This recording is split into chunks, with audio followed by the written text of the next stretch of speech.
तो फिल्म की शुरुआत में हमें स्पेस में एक बहुत बड़ी माइनिंग शिप दिखाई जाती है जो दूसरे प्लैनेट से अर्थ के लिए रिसोर्सेज इकट्ठे करने के लिए जा रही थी। शिप के अंदर सभी इंजीनियर्स और एस्ट्रोनॉट अपने अपने स्लीपिंग पॉड में सोए हुए थे। स्पेसशिप ठीक अपने रास्ते पर थी, लेकिन मंजिल पर पहुंचने से पहले ही स्पेस में मौजूद बहुत से मेट्रॉइड इस स्पेसशिप से टकरा गए। मेट्रॉइड्स का साइज बहुत बड़ा था, जिससे इस माइनिंग शिप को अच्छा खासा नुकसान पहुंचा। अभी इसके पॉड स्पेसशिप से छूट कर इमरजेंसी लैंडिंग करने लगे और ऐसे ही एक एस्केप पॉड में हमें एंडी को दिखाया गया। वो हाइबरनेशन ड्रग्स की वजह से सो रहा था, लेकिन स्पेसशिप के खतरे में आते ही उसका एआई उसे जगाता है और उसे इमरजेंसी लैंडिंग के लिए तैयार करता है। उसकी सूट की ऑक्सीजन फुल करता है, जिसके बाद एआई के ही रोबोटिक आर्म्स उसे एक अजीब सा सूट पहना देते हैं। एंडी के पॉड से बाहर देखा गया तो एंडी जैसे बहुत से और एस्केप पॉड्स तेजी से किसी दूसरे प्लेनेट पर लैंड कर रहे थे, लेकिन वहां का एटमॉस्फेयर अच्छा ना होने की वजह से कई पॉड उस प्लेनेट पर लैंड करने से पहले ही ब्लास्ट हो जाते हैं और उसमें मौजूद एस्ट्रोनॉट्स और इंजीनियर्स मारे जाते हैं। इन्हीं सभी पॉड्स के साथ एंटी का पॉड भी इसी प्लैनेट के पहाड़ी इलाके पर क्रैश लैंड करता है। क्रैश लैंडिंग की वजह से एंडी अपने पॉड में ही बेहोश हो गया और उसे होश आया अपनी फैमिली की यादों से। एंडी के होश में आते ही एंडी का एआई उसे फौरन इस पॉड से निकल जाने को कहता है, लेकिन पॉड में खराबी की वजह से वहाँ की सारी ओपनिंग जाम हो गई थी। एंडी ने जब अपने इमरजेंसी इक्विपमेंट्स देखे तो उसमें फ्लेयर गन भी नहीं थी, क्योंकि एंडी एक छोटा इंजीनियर था और उनकी कंपनी ने सभी फ्लेयर गन्स सीनियर्स को दी थी। वो अकल लगाता है यहाँ और अपने पास पड़ी हुई एक हथौड़ी टाइप किसी चीज से अपने पॉड की विंडो तोड़कर बाहर निकलने की कोशिश करता है,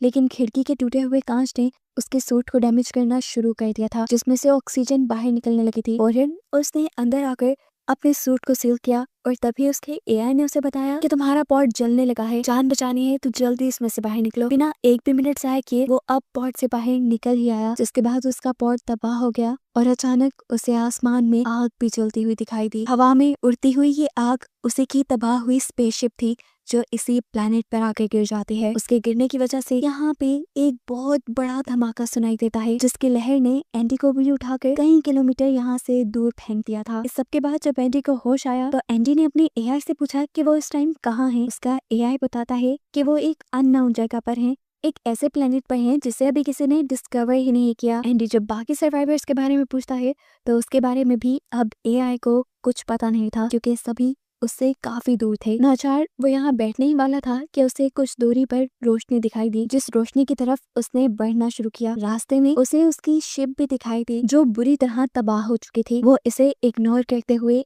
आगे बढ़ जाता है। उसने सिर्फ शिप को ही इग्नोर नहीं किया, बल्कि शिप के ऊपर अजीब किसी के पंजों के और खूनों के निशानों को भी इग्नोर कर दिया था, जो उसके लिए खतरा साबित हो सकते थे। लाइट के पास पहुंचने पर उसकी खुशी का कोई ठिकाना ही नहीं था, क्योंकि वहां पर उसी के साथ का एक और सर्वाइवर मौजूद था, जो भी एंडी को जिंदा देखकर बहुत खुश होता है। अब इस एस्ट्रोनॉट का ख्याल था कि इन दोनों के अलावा कोई भी सर्वाइव नहीं कर पाया। डिवेन इनकी शिप के कम्युनिकेशन सेंटर में काम करता था और उसे अर्थ पे सिग्नल भेजना बहुत अच्छे से आते थे। उसने अर्थ पे सिग्नल भेजने के लिए यहाँ पर एक सेटअप भी लगा लिया था। वो एंडी को बताता है कि यहाँ से अर्थ तक एक पैगाम जाने में भी पूरे 8 माह लग जाएंगे और अर्थ से यहाँ तक कोई भी इमरजेंसी शिप आने के लिए पूरे 2 साल का वक्त लगेगा। लगभग 3 साल इन्हें यही रहकर सरवाइव करना होगा और फिर कहीं जाकर उम्मीद बंधेगी वापस अर्थ पर जाने की। ये सुनकर एंडी तो बस उदास ही हो गया, क्योंकि उसे लग रहा था कि वो लोग नहीं जा पाएंगे वापस। तब डिवेन उसे हौसला देता है और कहता है कि अपने अंदर उम्मीद की किरण जलाए रखो, हम जरूर वापस जाएंगे। एंडी पूछता है हम सरवाइव कैसे करेंगे। जवाब में डिवेन कहता है जितने भी लोग यहाँ पर मरे हैं हम उनके गोश्त पे पूरे 3 साल तक जिंदा रह सकते हैं, क्योंकि यहाँ पर ठंड भी काफी ज्यादा है और ऐसे में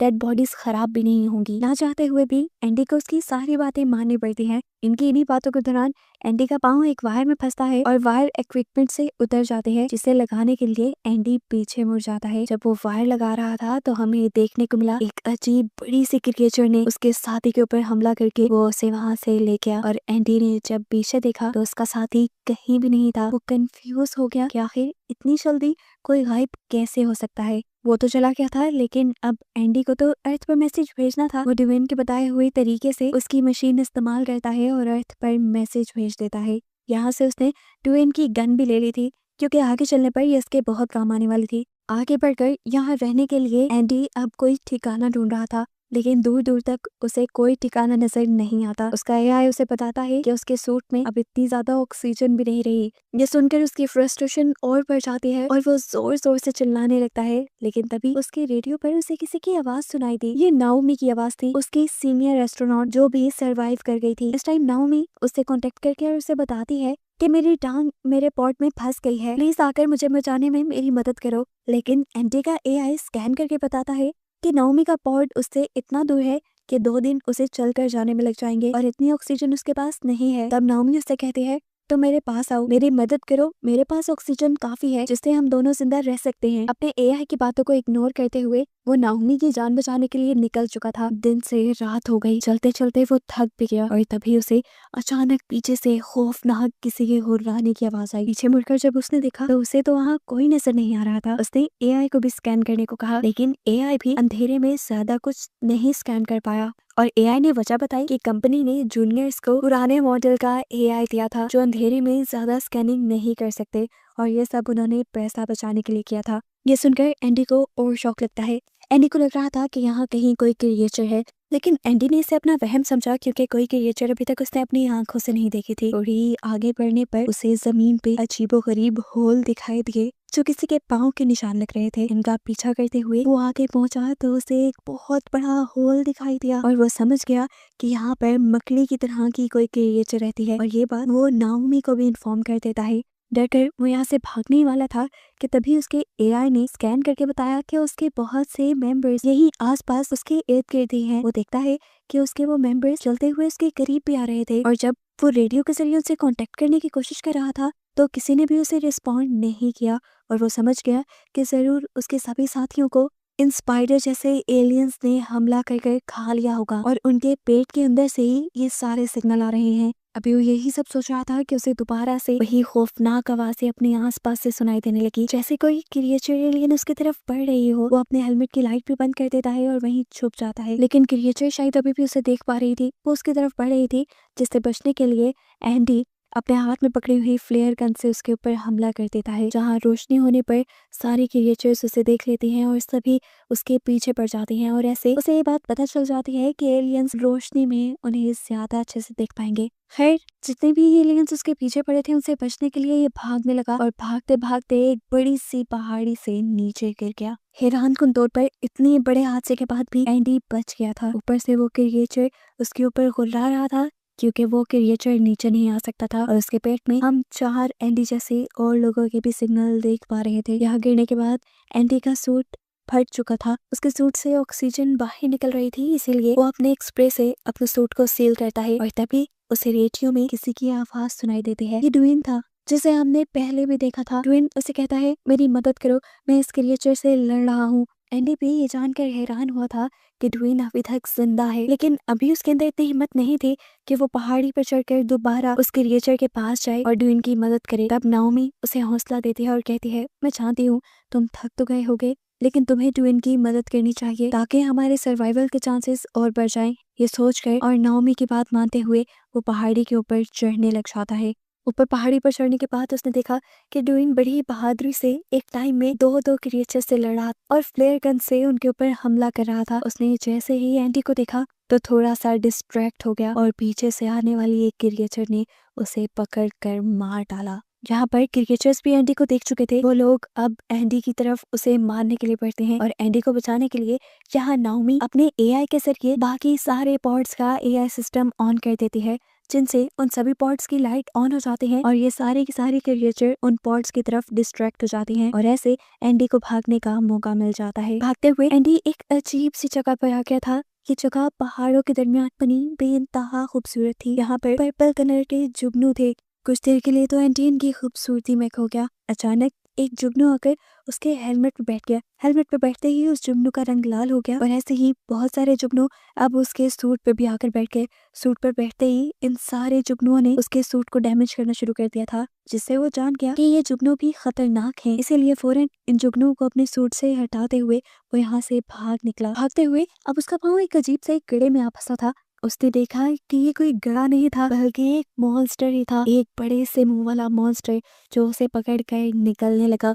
एंडी को बहुत बुरा लग रहा था उसके पेट के अंदर। उसकी पेट की चीजें देखकर एंडी को उल्टी भी आने वाली थी और घुटन भी हो रही थी। उसे हार्ट अटैक आने लगा। उसकी ये कंडीशन देखकर उसका एआई उसको फौरन ही करंट देता है, जिससे उसकी अपनी हालत भी बेहतर हो जाती है और उसके साथ साथ ये शॉक इस एलियन क्रिएचर को भी लग जाता है, जिससे ये एलियन क्रिएचर एंडी को अपने मुंह से बाहर उलट और फाइनली एंडी इससे बच जाता है। एंडी को मुंह से बाहर निकालने के बाद ये क्रिएचर दोबारा उसके पीछे पड़ गया, जिससे बचने के लिए एंडी आगे की तरफ भागा। जो एक टनल बनी हुई थी उसे छुपने के लिए ठीक जगह लगी, लेकिन यहाँ आना भी उसका गलत साबित हुआ, क्योंकि ये उन्हीं जुगनुओं की एक टनल थी जिनसे वो बचकर भाग रहा था और इन जुगनुओं ने दोबारा उसके सूट के ऊपर हमला कर दिया। सूट के फटने की वजह से उसकी सूट की ऑक्सीजन भी लीक हो गई थी। ऑक्सीजन तेजी से डाउन हो रही थी। ये देखते हुए एंडी नाओमी से कहता है, शायद अब मैं तुम्हें बचाने नहीं आ सकता। मेरे पास जितनी ऑक्सीजन है मैं शिप तक ही वापस जा सकता हूँ और वहां जाकर मुझे उम्मीद है कि कोई एक आध पॉट तो मिल ही जाएगा जहाँ से मैं ऑक्सीजन रिफिल कर पाऊँ और अपनी जान बचा पाऊँ। ये सुनकर नाओमी कहती है, ठीक है तुम शिप तक ही चले जाओ, मैं अपना कोई जुगाड़ कर लूंगी। लेकिन एंडी जानता था कि वो अकेले नहीं बच पाएगी,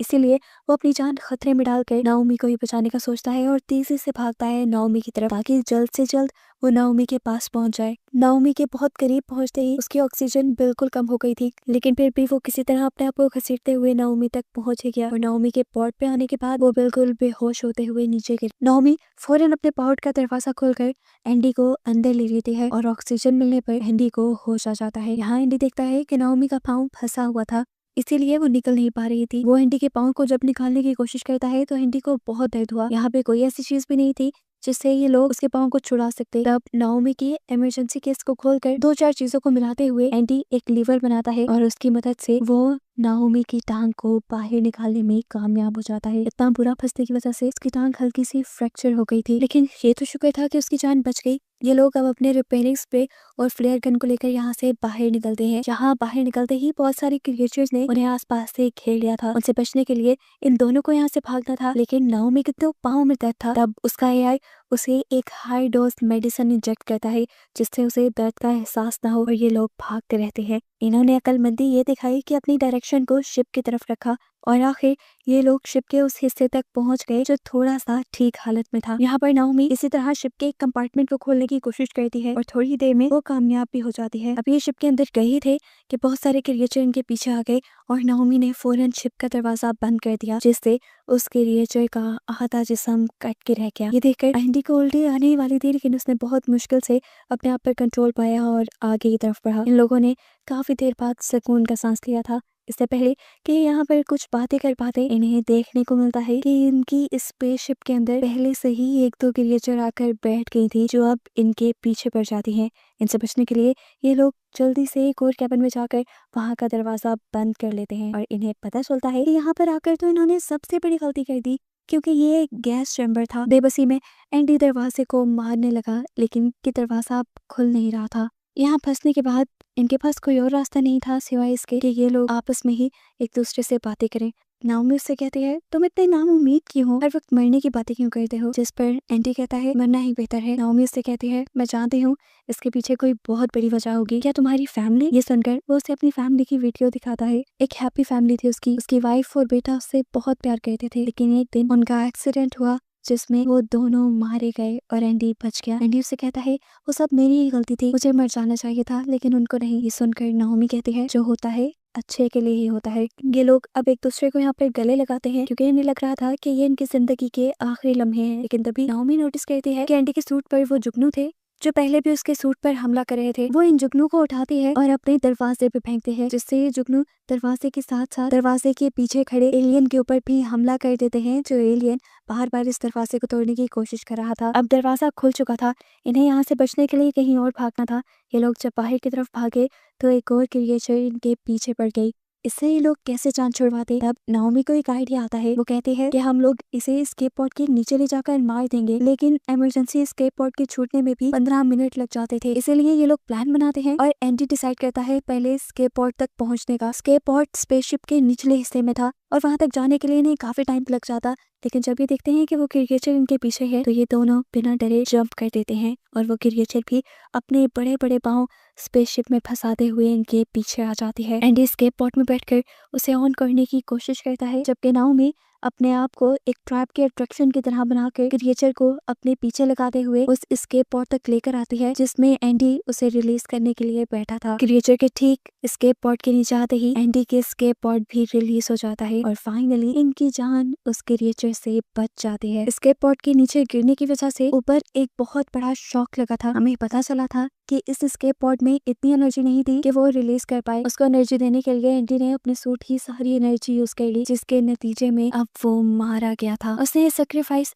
नाओमी को बचाने के लिए दिया था। नाओमी ये बात समझ गई थी। उसे मरा हुआ देखकर वो यहाँ फूट फूट कर रोने लगी, लेकिन अगले ही सेकंड एंडी ने आंखें खोल दी और यहाँ रिवील हुआ कि एंडी मरा नहीं था, वो सिर्फ बेहोश हुआ था। उसे जिंदा देखकर नाओमी की जान में जान आती है। ये लोग इस टाइम इतने इमोशनल थे कि एक दूसरे से कुछ भी नहीं कह पाए। अचानक इनके मुंह पे रोशनी टकराई और इन्होंने देखा कि सुबह हो चुकी थी। ये लोग अपने स्पेसशिप की विंडो की तरफ आते हैं और इस अजीबोगरीब खतरनाक प्लेनेट की खूबसूरती को देखने लगते हैं। जो भी था, ये तो इन दोनों ने माना था कि ये प्लेनेट था बहुत खूबसूरत और अब अगले 3 साल तक इन्हें इसी प्लेनेट पर रहना था, क्योंकि 3 साल बाद ही कोई शिप इन्हें यहाँ रेस्क्यू करने के लिए आती। 3 साल तक ये लोग एक दूसरे का साथ देने वाले थे और इंतजार करने वाले थे। यहाँ नाओमी एंडी का हाथ पकड़ लेती है और बस यही दिखाते हुए ये मूवी यहाँ खत्म हो जाती है।